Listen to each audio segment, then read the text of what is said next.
The deep space crash ship Gyeongbok floated in the silent void between stars. It was a gentle giant, its hull painted with soft colors and educational murals. Inside, 300 children slept. They were between 8 and 12 years old, the best and brightest from Earth and its colonies.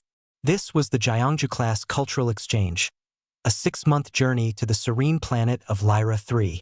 The goal was to learn about galactic art and peaceful philosophy.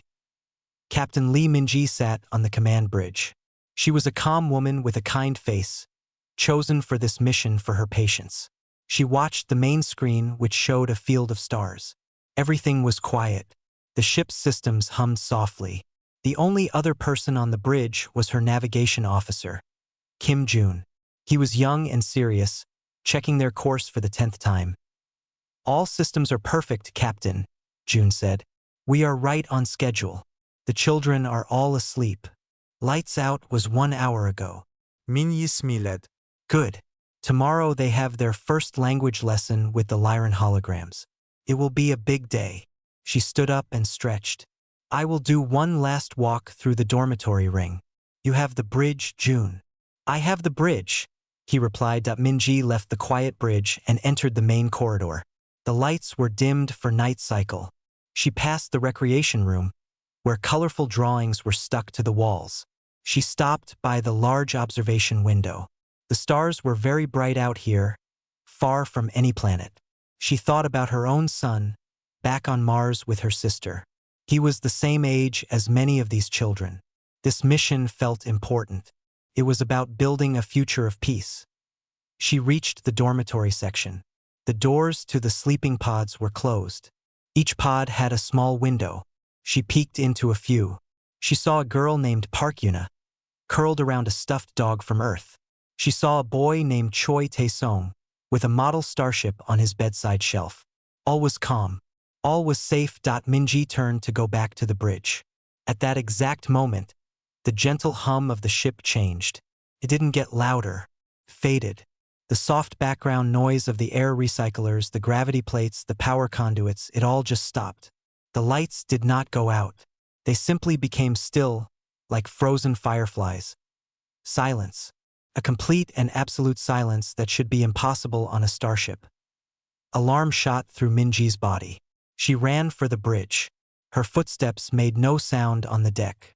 The door to the bridge slid open without a whisper. The scene inside was wrong. Kim Jun was still at his station, but he was slumped over his console, unmoving. The main view screen was black. Not the black of space, but the black of a dead screen. Every panel, every monitor was dark and lifeless. Yet the room was not dark. A strange, sourceless gray light filled the air. "Jun!" Min-ji's voice was a dry rasp. She rushed to him. He was breathing, but deeply unconscious. She could not wake him. She tapped her communicator badge. "Medical emergency on the bridge. All crew, report." No response. The comms were dead. The ship was dead. But it was still here. It wasn't breaking apart. It was just empty. She went to the captain's station. She pressed manual override buttons. Nothing. She tried to access the emergency beacon. The panel was cold under her fingers. A deep coldness, not like machinery that was off, but like something that had been drained of all energy. Then, she saw it. On the one analog gauge that remained active, a simple backup compass, the needle was spinning slowly. Not fast, just turning. It was impossible. There was no magnetic field out here. Min-ji stumbled to the observation port. She looked out at the stars. They were wrong. The familiar constellations were gone. The stars were in different places. It was as if the ship had moved millions of kilometers in an instant. But there was no feeling of movement. No yampflas. Nothing. A shadow passed over the stars. Something massive and smooth, darker than the space around it, drifted past the viewport. It had no running lights. It had no visible engines. It was just a shape, blocking the starlight. Then another shape on the other side. They were being flanked. The gray light in the bridge began to pulse. A low vibration, more felt than heard, passed through the ship's frame. It was a feeling of being scanned, of being looked at by something that saw in ways she could not understand. Minji turned from the window. She had to get to the children. She had to wake them up. She ran for the door. As she ran, the gray light brightened. A wave of dizziness hit her. Her legs became heavy. She looked down at her hands. They seemed far away. She reached the corridor. It stretched out longer than it should be. The door to the dormitory ring was at the end, but it seemed to be moving farther away. She tried to run, but she was moving in slow motion. The silent gray light was everywhere. It was in the walls. It was in the air. Her last thought, as her knees buckled, was not of protocols or commands. It was of the little girl, Yuna, and her stuffed dog. She hoped the child was still asleep. She hoped she was dreaming. Then Captain Lee Minji's eyes closed. She collapsed onto the silent deck. The ship, the Gyeongbok, and the 300 souls inside it became a silent, dark ghost in the endless night. The strange dark shapes outside moved closer, enveloping it. And then, there was nothing, not even a ripple in the void to show they were ever there. Head of Orbital Security Park Ji-hun stared at the data on his screen. His office on the moon's Tycho base was quiet. The report from the Deep Space Tracking Network was final. The Gyeongbok was gone. Not lost. Gone. The last signal was a routine check-in. Then, nothing. No debris field. No energy search. It vanished as if a giant hand had plucked it from reality. His own screen showed a photo. It was of his niece, Yuna. She was smiling, holding the stuffed dog he had given her. Her name was on the passenger manifest. His sister had called him 10 times today. He had no answers. His deputy, Kang Soo-hyun, entered the room. Her face was pale. "Sir, the analysis is complete. You need to see this." Soo-hyun placed a data slate on his desk. A visual played. It was a recording from a distant astronomy probe, pointed in the general direction of the Gyeongbok's route. It showed empty space. Then, for 3 frames, there was a distortion. It wasn't a ship. It was a warping of light, a lensing effect. The computer had drawn a circle around it and generated a signature. "Gravity pulse," Ji-hun said, his voice flat. "Yes, sir, and not just any. The signature, it's a perfect match for Galactic Council non-emergency stealth technology. The kind used by their diplomatic escorts. The whisper drive." Ji-hun leaned back in his chair. He felt cold. The Galactic Council. The keepers of peace. The ancient civilization that had guided the galaxy into 5,000 years of calm. They had laws. One of the biggest was against the interference with developing species. Taking a ship full of children was more than interference. "There is no mistake?" he asked, already knowing the answer. "None. The signature is unique. It's like finding a specific fingerprint at a crime scene." It was them. Ji-hun stood up. He looked out his window at the gray lunar surface. Earth hung in the black sky, blue and beautiful and suddenly feeling very small. "Contact the Council Liaison Office. Request an immediate audience. The highest level. Use my authority and the ambassadors." The summons came back not in hours, but minutes. The Council would see the human delegation at the Galactic Core Neutral Zone in 1 standard day. The message was polite. It was always polite. The Council chamber was not a room. It was a pocket of space, held open by technology so advanced it seemed like magic. Human delegates, including Ji-hun, Soo-hyun, and the aging Earth ambassador Lee Dae-won, stood on a flat platform. Around them in a vast circle floated the members of the Galactic Council. There was no air, but they could breathe. There was no sound, but they could hear. The Council appeared as glowing forms of light, or shifting crystals, or gentle clouds of gas. They were beautiful and serene. The leader, called the Luminal Presider, was a soft, pulsating orb of white light. Its voice, when it spoke, was calm and sounded inside their minds. "Welcome, representatives of humanity. You have asked for this audience." Ambassador Dae-won stepped forward. He was a career diplomat, a man who had spent his life seeking peaceful solutions. "Thank you, Presider. We come with grave concern. One of our ships, the Gyeongbok, carrying 300 of our children, has disappeared. Our evidence indicates it was intercepted by a council vessel. A ripple of what might have been sadness moved through the glowing forms. The luminal presider pulsed gently. The vessel is safe. The young ones are safe. We offer our assurance. A wave of relief washed over Day One. Ji-hun did not feel it. He watched the light, looking for something behind the words. Then, where are they? Day One asked. Why were they taken? Please, return them to us immediately. Their families are in agony. They cannot be returned at this time, the presider said, its tone still gentle, like a doctor delivering bad news. It is a necessary curation. We have watched your species. You have great energy, great passion, but within you lies a seed of volatility, capacity for chaos. Your history is written with it. This seed could disrupt the harmony it has taken millennia to cultivate. Soo-hyun spoke, her diplomatic calm cracking. You took our children because of our history?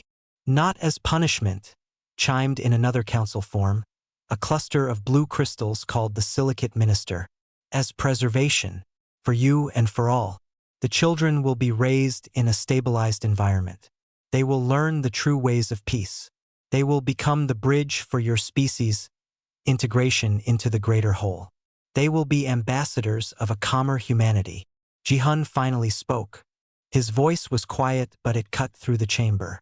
You stole them, to make them into what you want. The luminal presider's light dimmed slightly. The terms stole and want are emotional constructs. This is a logical, compassionate intervention. They will want for nothing. They will know no conflict, no fear, no hatred. They will be happy. You don't get to decide what happiness is for them. Soo-hyun's shout was a shock in the silent space. You don't get to decide their future. They have families. They have a home. Their home is a place of latent violence. The presider replied, not unkindly. We are offering them a better one. In time, you will see the benefit. Your distress is understandable, but it is a product of the very emotionalism we must gently help you move beyond. Ambassador Day One looked shattered. His life's work was crumbling before him. He drew himself up. By any law, natural or galactic, this is an act of kidnapping. It is an act of war. The word hung in the non-air. The council forms seemed to still. The luminal presider pulsed once, slowly. Va? No. That is the old, terrible language your kind still holds on to. This is not war. This is gardening. We are pruning a branch so the whole tree may grow healthier. We regret your emotional interpretation of our care. A transparent field shimmered around the human platform. For the stability of all, the presider said, your access to the galactic network will be suspended. Your trade routes will be paused. This is to allow you time for reflection, away from outside influences. When you have achieved a more tranquil perspective, we will speak again of your children. The chamber began to fade. The stars around them returned. They were back on their shuttle, floating in empty space. The council was gone. Inside the shuttle, there was only silence. Day One sat down heavily, his head in his hands. Soo-hyun trembled with rage. Ji-hun looked at the starfield. His mind was not on diplomacy or law. It was on a single, simple image. His niece, Yuna, in a place she did not choose, being taught to forget the dog she loved, the family she missed, the home she came from. He saw her small face, and the cold feeling in his chest hardened into something else. Something the council had just given a name to. They called it volatility. He called it purpose. The news did not come as a broadcast. Came as a quiet lock. Across human space, the galactic data streams simply stopped. One moment, there were news feeds from 1,000 alien worlds, trade updates, cultural exchanges. The next, there was silence and a single, repeating message on all channels. It was from the Galactic Council. It explained, in calm and logical terms, the compassionate intervention regarding the human children. It spoke of future harmony and necessary steps for stability. On Earth, on Mars, on the colony ships and mining outposts, people watched the message. They did not riot. They did not scream. They watched the serene alien faces and the gentle words explaining why their sons and daughters were gone. In his office, Park Ji-hun turned off the screen. The silence that followed was deeper than any before. He looked at Kang Soo-hyun and the few military advisors in the room. Ambassador Dae-won was there too, but he seemed older, hollow. "They have cut us off," Soo-hyun said. "They think we will be alone and afraid. Are we?" asked one of the advisors. Ji-hun stood up. He walked to a window looking out on Tycho Base. People were moving outside, but slowly. They looked confused, like they had been told the sky was a different color. He thought of his sister's face. He thought of Yuna's stuffed dog. "No," Ji-hun said, his voice quiet but clear in the silent room. "We are not afraid. We are focused." He turned to face them. "They have declared our emotions a sickness. They have called our love for our children volatility. They believe peace is the highest goal, above all else." He paused. "We will teach them they are wrong." "What are your orders, sir?" Soo-hyun asked. Her eyes were hard. "Our orders are not from me," Ji-hun said. "They are from 300 stolen children. Our mission has one objective: get them back. Everything we do, every tool we build, every move we make, will be for that." He looked at the group. "We are not high command. From this moment we are cradle recovery. Tell every station, every ship, every colony." The message went out, not as a dramatic speech but as a simple, coded directive on secured human networks. Cradle recovery is active. All assets reprioritize. Objective: the children. The change did not look like a movie. There were no grand parades of new warships. Humanity had not built warships for centuries. They had explorers, freighters, research vessels. In the shipyards around Jupiter, engineers like Lee Tae-sung worked. He was a propulsion specialist. His team had been designing a new, gentle FTL drive for colony ships. Now he looked at the plans with different eyes. He pointed to a power coupling. "This regulator is for safety and smoothness. Remove it." His assistant, a young woman named Jin A-yoon, stared at him. "Remove it? Sir, without it, the energy surge could rip the ship apart. Or it could turn the drive into a bomb." Tae-sung did not look away from the schematic. His own nephew was on the Gyeongbok. "I know. Calculate the maximum power overload. I want to know how to make it happen on purpose, and how to aim the explosion." Across the solar system, similar scenes took place. On Mars, agricultural scientists who designed planet-wide weather systems now ran simulations on atmospheric disruption. On Mercury, solar energy engineers reconfigured massive mirror arrays, not to collect energy, but to focus it into a single, devastating beam of pure heat. It was quiet, methodical, and cold. The rage was there, but it was not a fire. It was a frozen river, cutting deep and moving with terrible purpose. Ji-hun and his team studied the enemy. The Galactic Council had no army. They had peacekeepers. Ships designed to disable, to calm, to pacify. Their weapons emitted fields that put beings to sleep. They used energy nets and gravity wells to trap and contain. "They are not prepared for pain," Soo-hyun noted, looking at the data. "They are prepared for a protest, not for a fight." "Good," Ji-hun said. "We will not fight a war they understand. We will not attack their fleets. We will attack their peace." He pointed to a galactic map. "Their society runs on harmony, on perfect communication and perfect systems. We will show them what silence costs." His plan was simple. They would not yell. They would break the telephone lines. Weeks passed. The galaxy saw humanity go quiet. The Council assumed they were in reflection as planned. They monitored human space and saw no military buildup, only increased industrial activity. They noted it as a positive sign, humans focusing on practical work.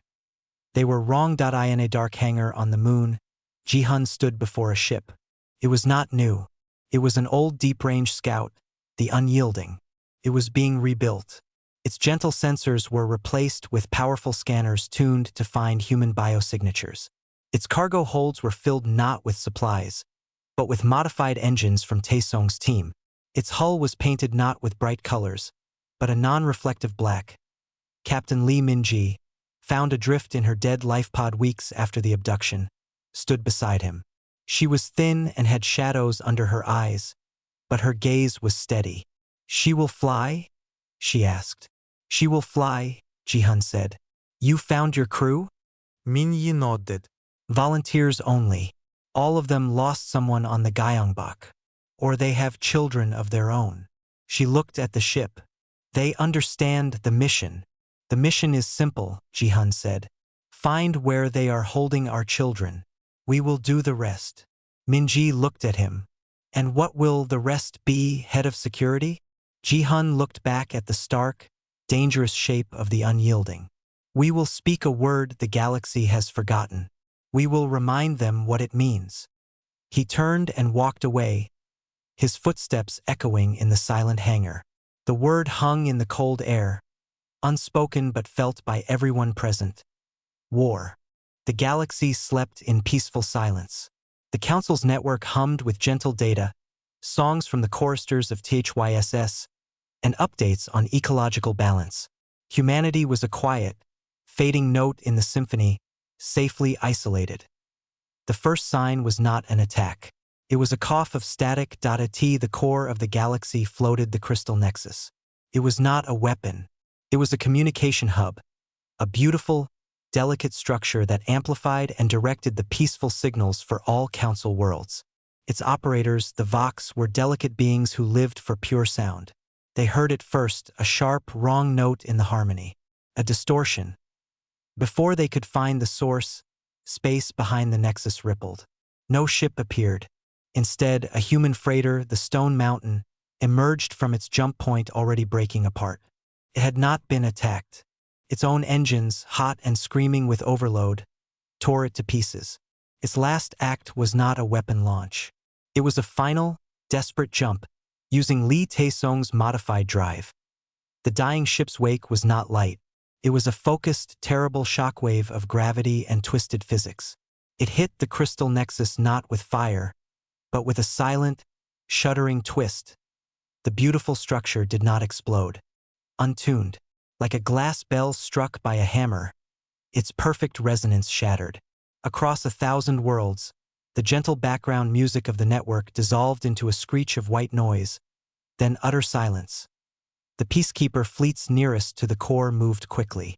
They found only debris and the fading heat of a suicide jump. No enemy, just wreckage and silence. Before the Council could process this, the second event occurred.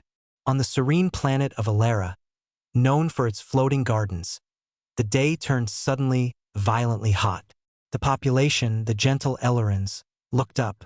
Their sun seemed to grow brighter, harsher. It was not their sun. From a point in high orbit, a massive solar mirror from Mercury, redirected across light years by a chain of human jumps, focused a beam of pure, concentrated sunlight onto the planet's main energy distributor. The distributor was not attacked. It was overloaded with kindness. It was fed so much clean, peaceful solar energy that its systems melted. The power for a continent failed. The floating gardens sank. There was no violence, only a catastrophic system failure born of too much of a good thing. The message from humanity came then. It was not on council channels. It was broadcast on simple radio waves, on frequencies so old most species had forgotten how to listen. The message was just data. Packet. Contained no words. It was a video file. A short clip of a little girl, Park Yuna, laughing as she tried to teach her dog to roll over. The clip ended. It repeated. For 24 hours, this silent, happy memory played into the static of the broken nexus.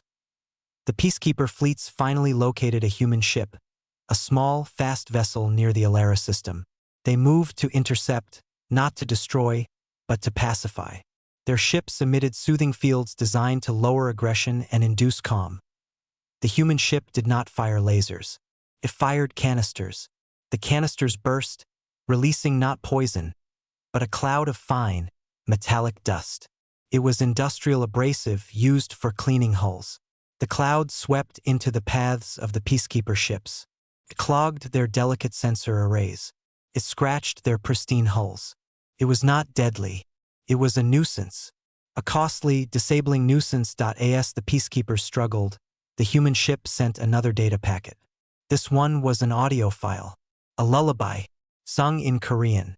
A simple, sad song about the moon and a rabbit. Confusion spread through the council. This was not warfare as any history record described. There were no declarations, no demands for surrender, no territory claims. They were breaking things, yes, but not with weapons. They were using tools in wrong, disruptive ways.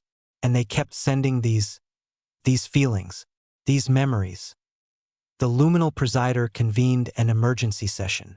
They are vandalizing harmony, the silicate minister chimed, its crystal form flickering with distress. They are using their pain as a weapon. Their actions are illogical, said the Vox speaker, its voice still crackling from the damage. They damage infrastructure but cause minimal loss of life. They transmit emotional artifacts. What is their goal? On the bridge of the Unyielding, watching from the dark, Captain Minji received the latest reports. She allowed herself a thin, cold smile. The peacekeeper commander had sent a standard hailing message. Cease your disruptive actions. Your emotional distress is understood. Stand down for pacification and counseling. Minji turned to her comm officer. Send the reply packet. The reply was not voice. It was another data file. A picture, drawn by a child's hand. It showed a stick-figure family in front of a house with a smiling son.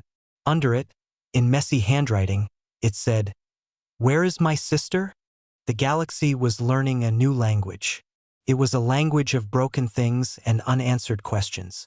It was the language of a parent who comes home to an empty crib. It was not loud, but it was all anyone could hear. The galaxy was no longer serene. It was irritated. A deep, uncomfortable itch had broken out across its perfect skin. Power grids on 3 more worlds had experienced compassionate overloads. A vital shipment of agricultural seeds was lost when the transport ship's navigation was confused by a cloud of simple radio noise. The harmony was being picked apart, not with claws, but with careful, annoying fingers, on the bridge of the Unyielding. Captain Lee Minji studied the star map. Her ship was a ghost, drifting in the dust of a nebula. The peacekeepers could not find her here. Their sensors looked for engines, for weapons, for the signatures of war. The Unyielding was quiet. Its new engines could shut down to almost nothing, cooler than the space around it. It was not a warship. It was a listening post, hunting for a whisper. The data from the last disruption is in, said her science officer, Kim Hannah. She pointed to a screen. It showed the static-filled aftermath of a human attack on a cooling station. Buried in the noise was a tiny, repeating signal. A carrier wave. It's faint, but it's there. It's not council. The frequency matches old Earth medical telemetry. Minji lanet slosser. Life signs, faint, very faint, like it's being muffled. But it's a composite signal. Not one person. Many. Hannah's voice was tight. It's them. It has to be. The signal was a thread, and it led to a named system on the map. Sanctuary World Z9. It was a classified location, a place for meditation and rest for valued council members. A paradise, closed to outsiders. In his office on the moon, Park Ji-hun looked at the same data. The location, to fit, a gilded cage in a beautiful garden. His jaw was tight. They are there, he said to Kang Soo-hyun. Prepare the next phase. Not against their ships, against their people. Soo-hyun nodded. The cultural packages are ready. While Minji and the Unyielding hunted in the dark, another war began. Quieter one. On the pacifist council worlds, life had been undisturbed for generations. The recent disruptions were troubling news, but news was something that happened elsewhere. Then, the data packets started arriving.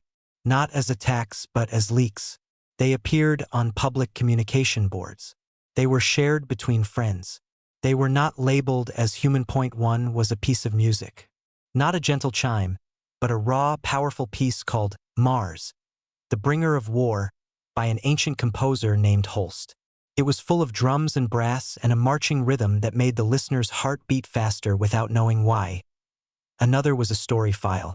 The myth of David and Goliath.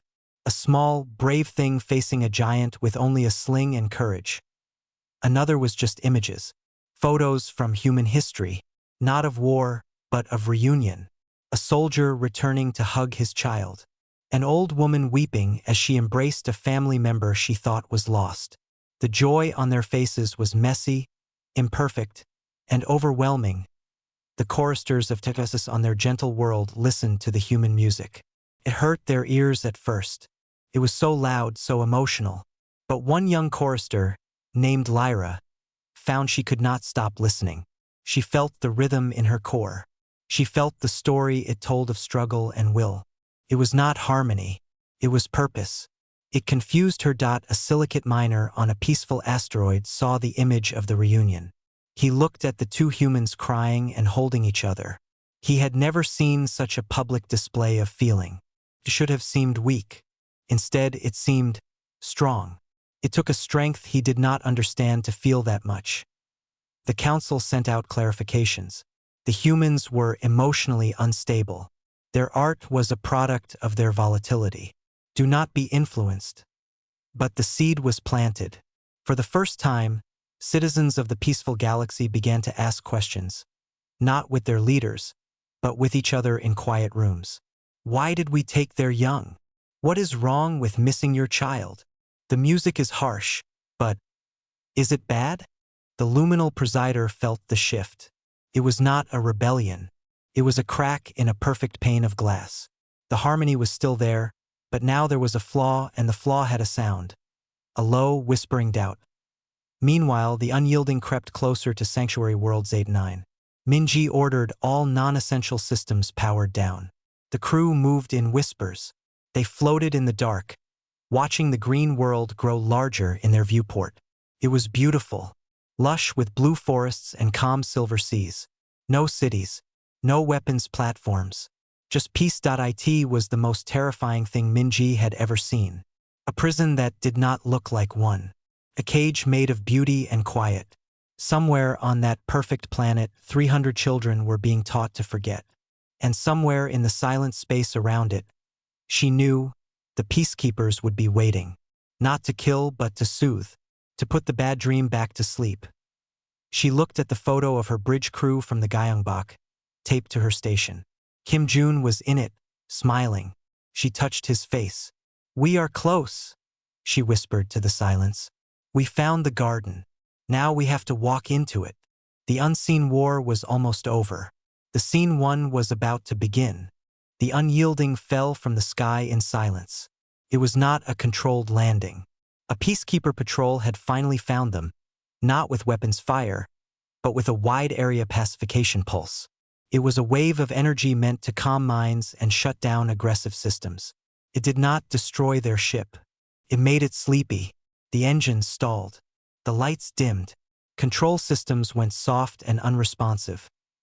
Captain Minji fought the wave of dizziness. "Brace!" was all she could shout before the ship hit the atmosphere, shaking and groaning. They crashed through the canopy of massive, blue-leaved trees, skidding to a final, broken stop in a meadow of soft silver grass. Silence returned. The air was warm and smelled of sweet flowers. Birds with 3 wings chirped peaceful songs. Minji pushed herself up.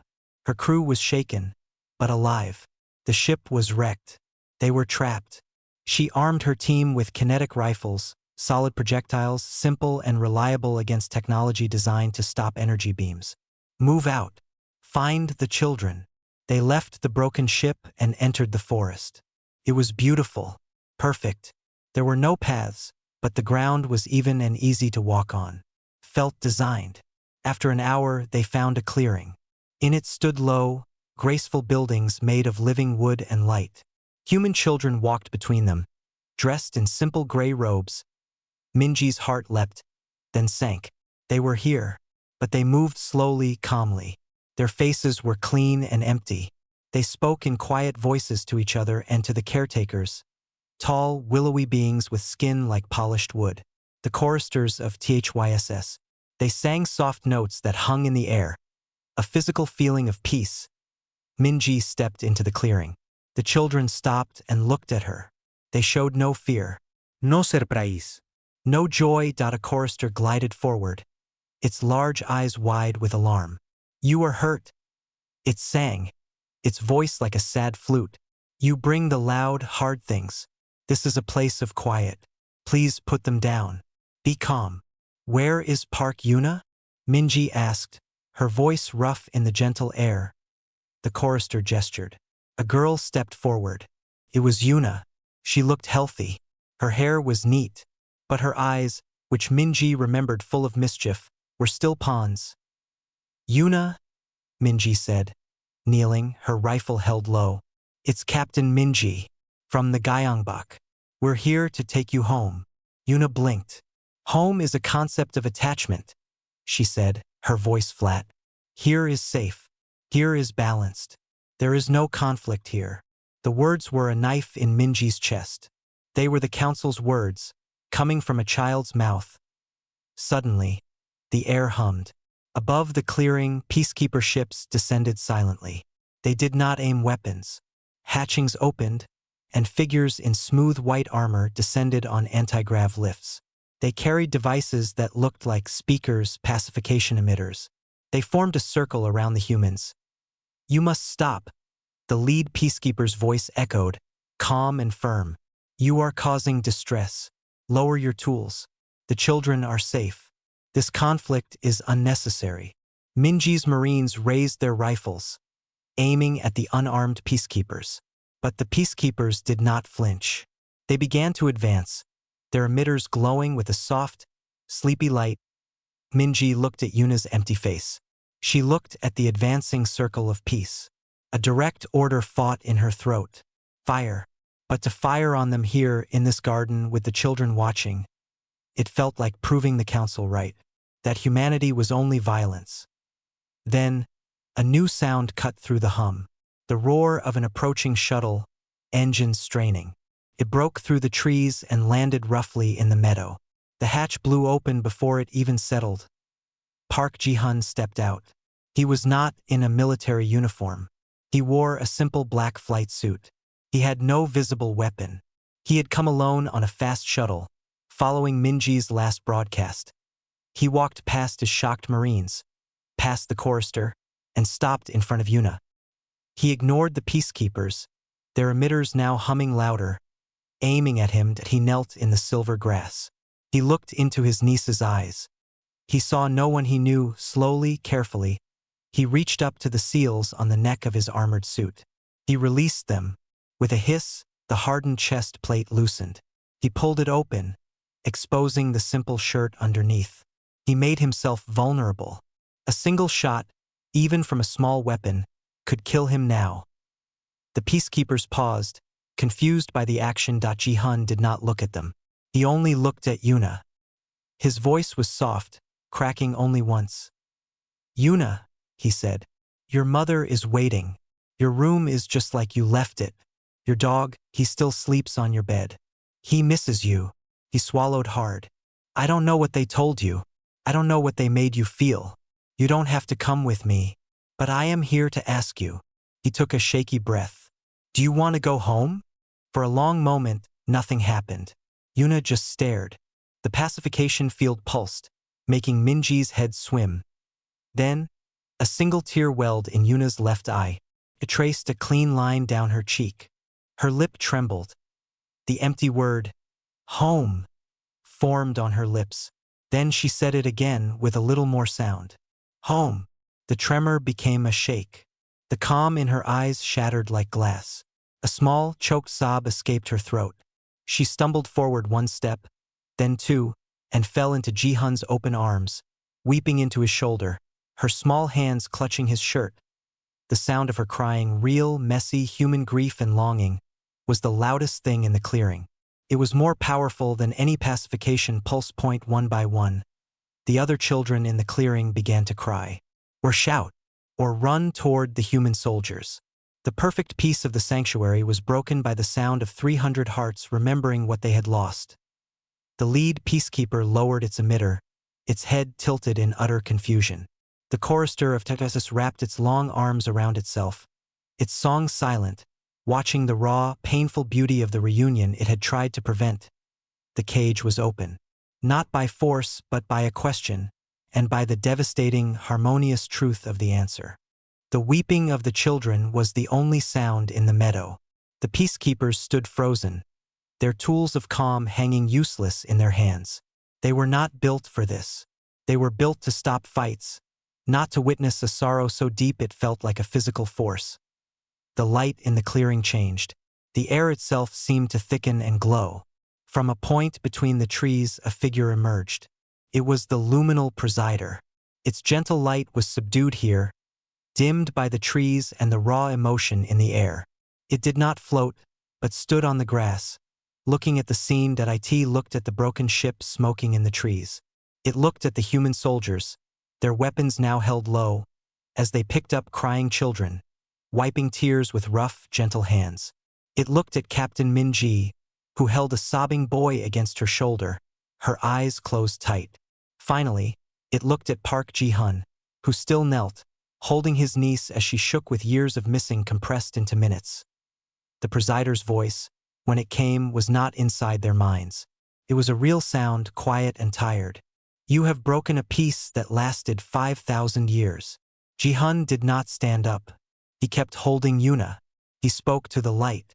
You broke 300 families. You broke your own first law. You interfered. We acted to prevent greater interference. Your species' chaos would have spread. We tended the garden. These children are not weeds, Ji-hun said, his voice low but clear. You do not get to prune them. You took them from the sun and watered them in the shade. You call that peace. I call it theft. The presider pulsed slowly. Look at what you have done to retrieve them. You shattered communication. You ruined power systems. You introduced fear and anger to worlds that knew none. You have made war. You made the war when you took them, Ji-hun said. He finally looked up, his face wet from Yuna's tears. We just refused to lose it. You called our love volatility. You called our grief a sickness. Today you saw what that sickness really is. It is the price of love. You tried to build a universe without the price. Your peace was a lie because it had no cost. Ours is real. The luminal presider was silent for a long time. It watched as the choristers of Tetris, confused and sad, began to help the human children. They offered water not with their songs, but with simple cups. They were learning a new way. What happens now? The presider asked. Now, Ji-hun said, slowly standing up with Yuna in his arms. We go home, all of us. You will open the blockades. You will restore our communications. You will leave us alone. And if your chaos threatens others, then you will talk to us, as equals, not as gardeners to a weed. You will ask, and we will listen, and we will expect you to do the same. He adjusted his grip on Yuna, who had cried herself to sleep against his neck. The war is over. The lesson is taught. Do you understand it? The presider's light flickered, like a candle in a breeze. It looked at the sleeping child, her face streaked with tears, finally at peace in the arms of her family. It looked at the broken sanctuary. I understand the cost, the luminal presider said finally. It did not say it was wrong. It did not apologize, but it bowed its head of light just a little. The garden is changed. The presider faded away. The peacekeeper ships above powered down their emitters and, one by one, rose silently back into the sky. They were leaving. It took 3 days for ships from Earth to arrive. Big, sturdy transport ships, not warships. They landed in the meadow. The children, wrapped in soft blankets from their homeworld, were carried on board. Some were quiet. Some were still crying. Some just stared out the windows, clutching the hands of the soldiers who had come for them. On the bridge of the lead transport, Ji-hun and Minji watched the sanctuary world shrink on the screen. It was still beautiful. It was just a place now, not a promise. They will call us monsters, Minji said quietly. To the galaxy, we are the ones who shattered the peace. I know, Ji-hun said. Was it worth it? He looked behind him, through the open door. In a room full of beds, his sister was sitting on the edge of one, rocking Yuna back and forth, singing the same lullaby they had broadcast to the stars.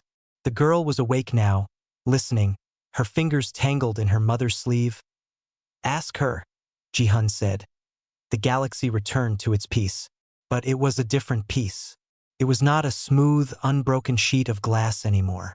It was a mosaic, repaired with pieces that were slightly different colors. The crack that humanity had made was always visible. Humanity was given its sovereignty. The space was its own. Trade resumed, but it was careful. Communication was restored, but it was formal. The humans were not invited to the great harmonic concerts. They were alone, in a quiet corner of the galaxy, watching the stars dot on Earth. The children grew. Some healed. Some always carried a quietness inside them. Yuna kept her stuffed dog. She slept with it every night. Ji-hun sometimes went to the observation deck on Tycho Base. He looked out at the silent, watching stars. They had paid a price far greater than ruined stations or broken signals. They had paid with their innocence and with their place in the galaxy's heart. They had traded peace for their children. He did not know if they were right. He only knew they were together. In the quiet, he thought he could still hear it, echoing across the light years. The sound of a cradle being rocked, and the unbreakable whisper that promised nothing in heaven or the stars would ever take it again.